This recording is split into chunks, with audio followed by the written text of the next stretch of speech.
Hello, my name is Todd Kramer.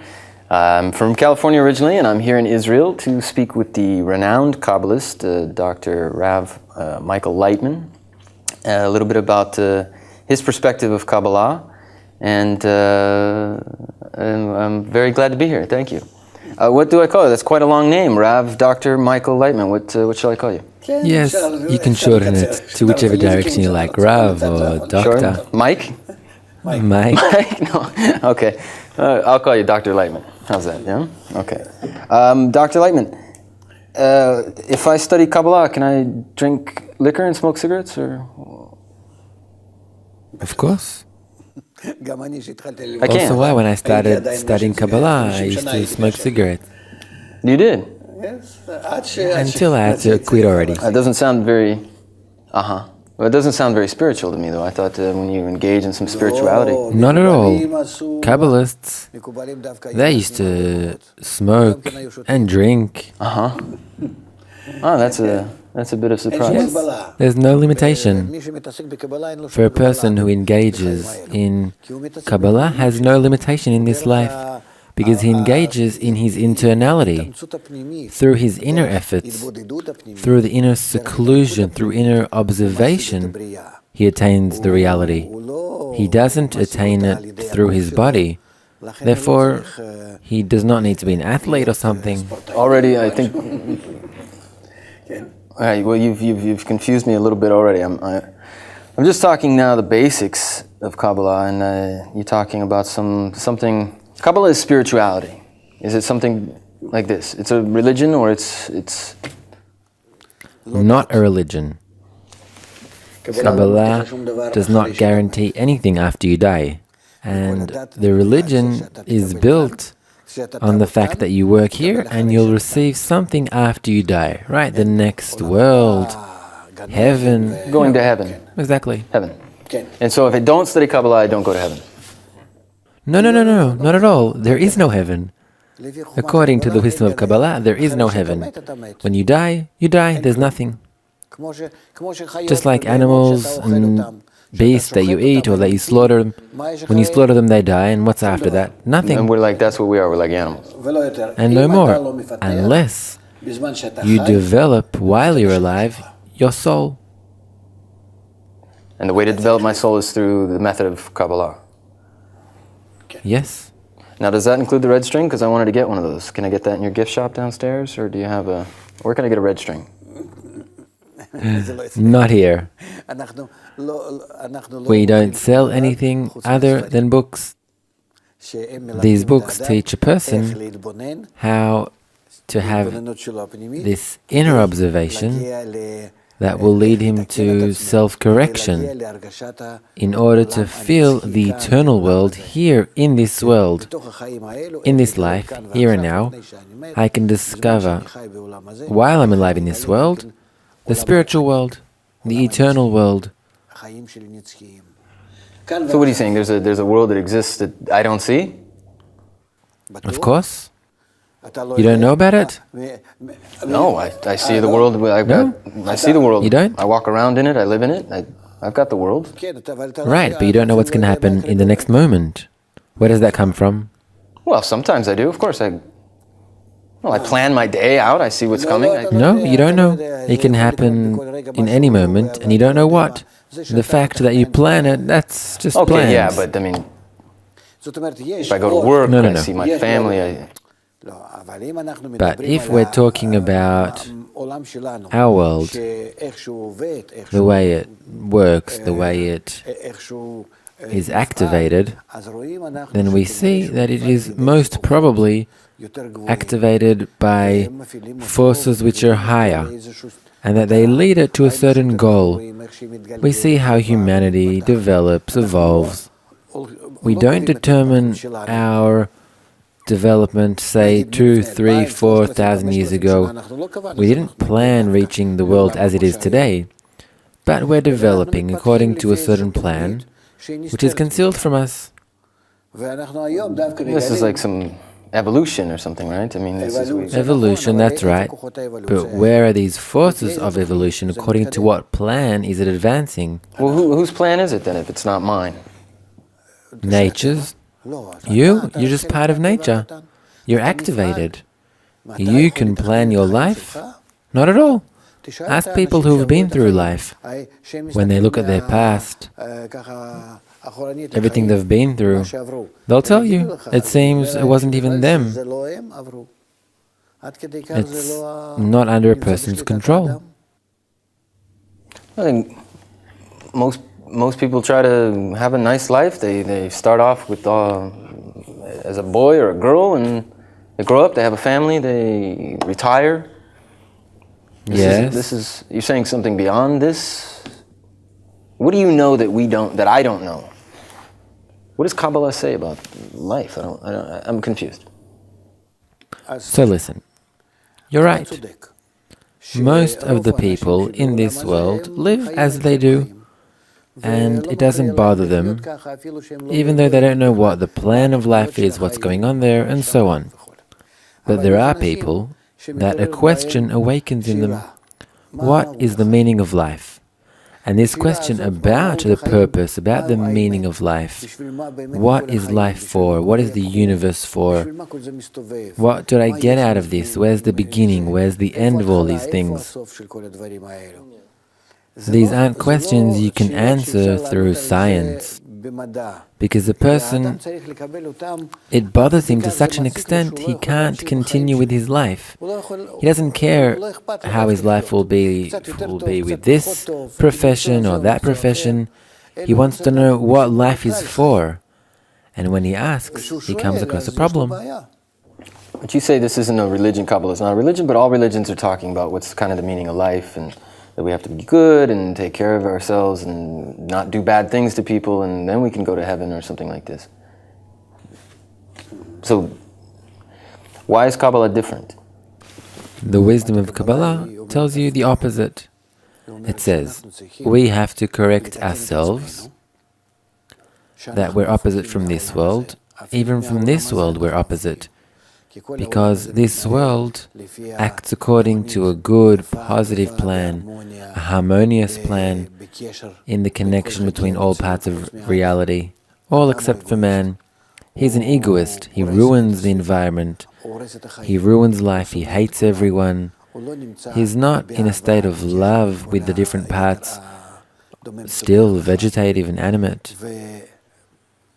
And by being in that opposite state from reality, he doesn't feel the general force in reality. He doesn't feel the Creator, the upper force, which governs everything. In his ego, that he ruins his own life, he also cannot see why he is alive. He doesn't understand his role in life, and therefore he invents for himself all these different kinds of religions. If he'll do something good, then after he dies he'll go to heaven. But the wisdom of Kabbalah says, no, we have to reach balance with nature, here and now, while we're alive. We have to reach balance with all of nature, and if we will be balanced with nature, we will be equal, harmonious with it, and then we will begin to feel the eternal flow, this eternal program in nature, and we will find the meaning of life. Okay. This sounds great. Sounds fantastic, sounds utopian.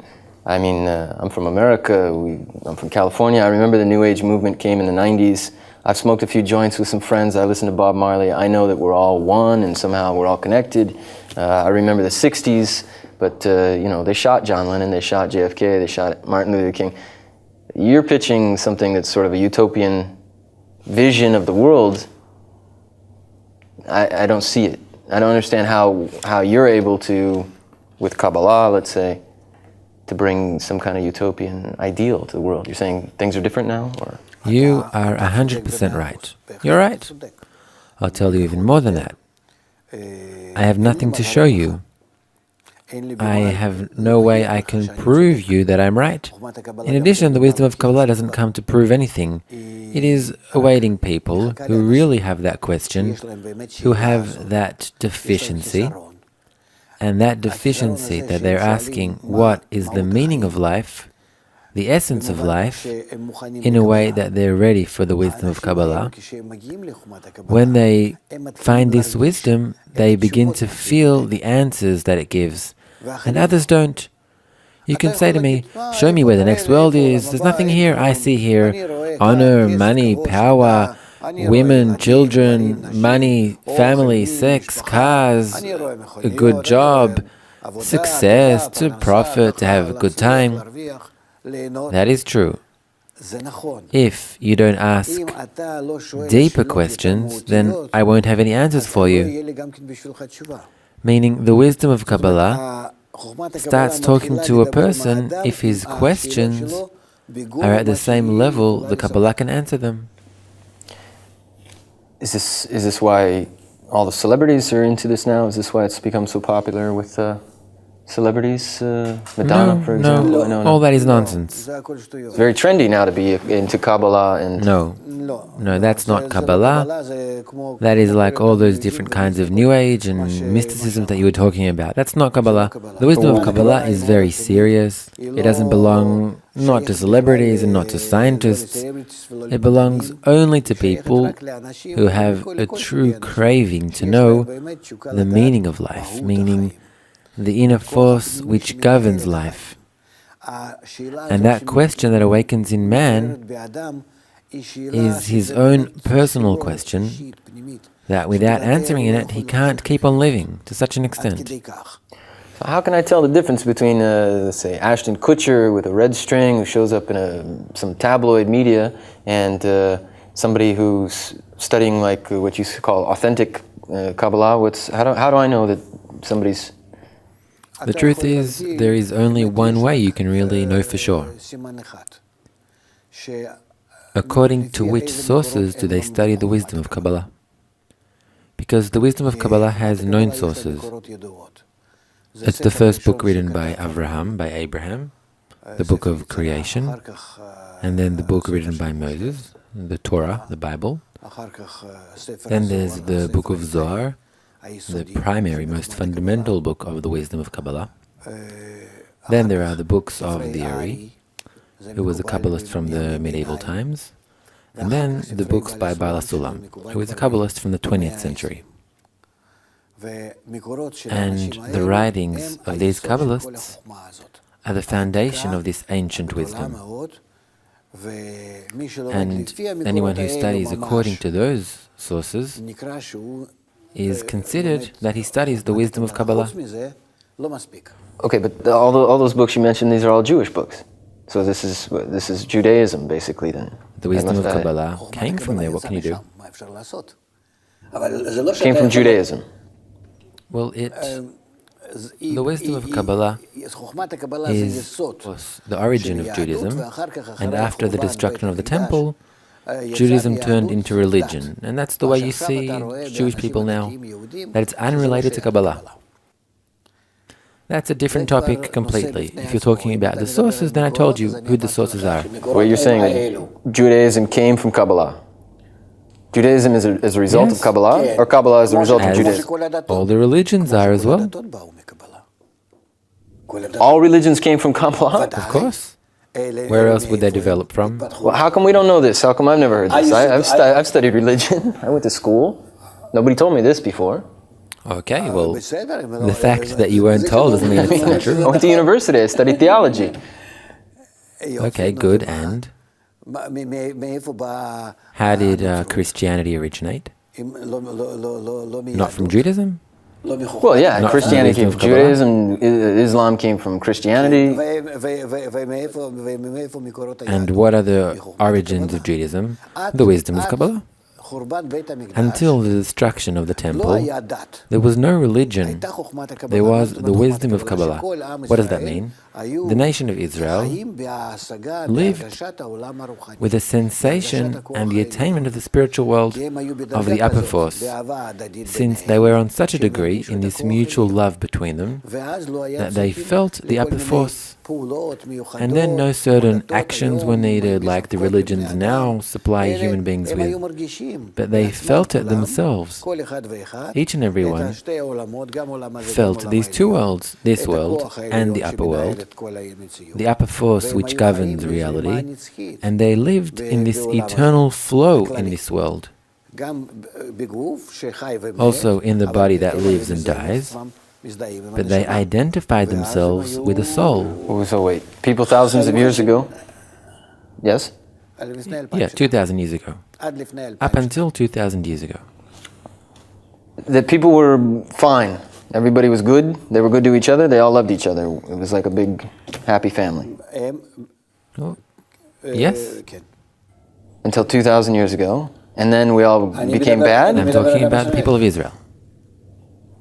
Israel, the country, but this doesn't exist until 1940-something, 1950s, 1949. No. Israel. I'm talking about what was 2,000 years ago. Since the Jewish nation came out of Babylon 3,500 years ago and went through Egypt and then entered the land of Israel and lived in the land of Israel, and they had the first temple and the second temple, which was destructed, and the latter was destroyed 2,000 years ago. From that period of time, from exiting Babylon till the temple, they were all in spiritual attainment, spiritual sensation, and that's what the Kabbalists write about. Well, okay, forgive my ignorance a bit about the history of all this. I'm not so sure. I'm not Jewish myself, but so let's say that something happened to these people. I'm unclear as to how everything was good and now everything's bad. What happened to us at some stage that now that why do I look around and I see that the world is mostly bad? Okay, you're moving on to a different topic, but I'm willing to do that. No, I'm saying the world is evil because it needs to be that way. The world is advancing according to its own plan.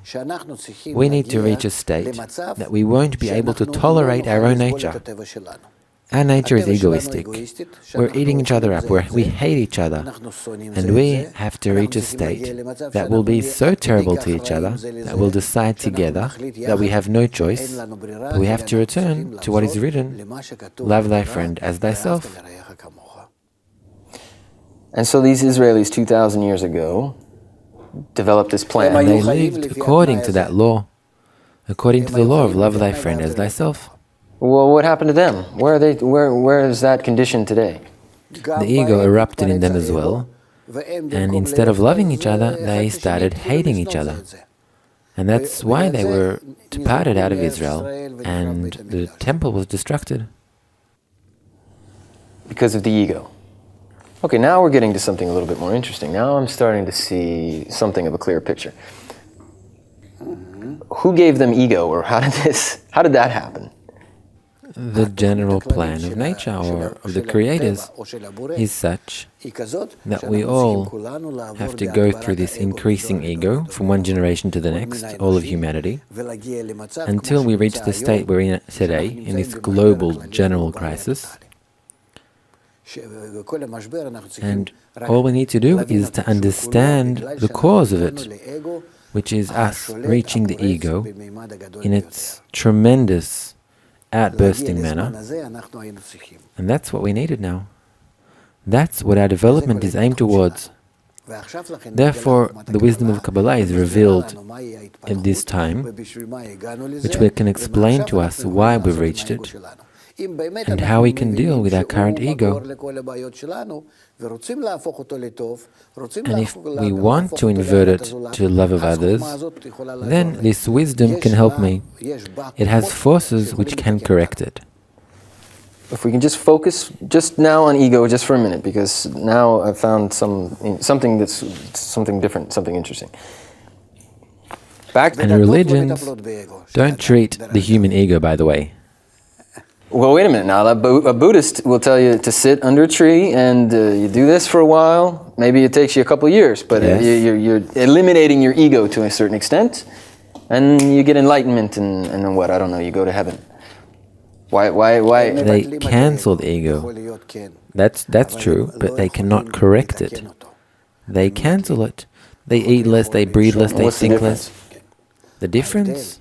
The difference is by cancelling your ego, you're turning yourself into a level like a vegetative. A person is this big ego.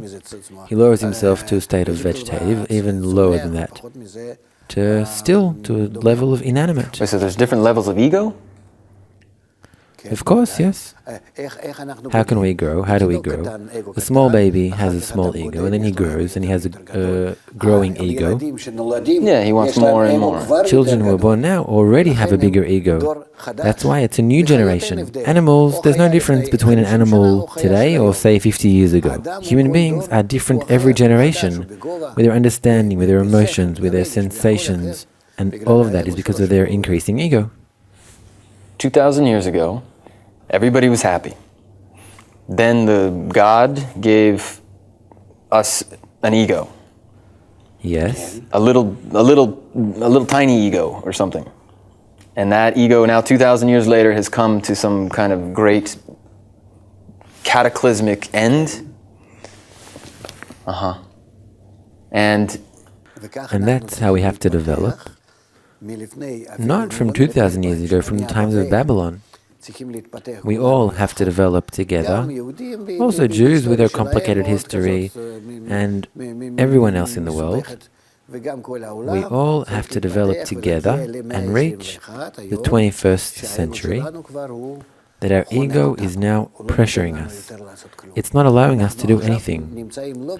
We're now not rising, but we're descending. What does that mean? We don't want to use our ego anymore. We've had enough.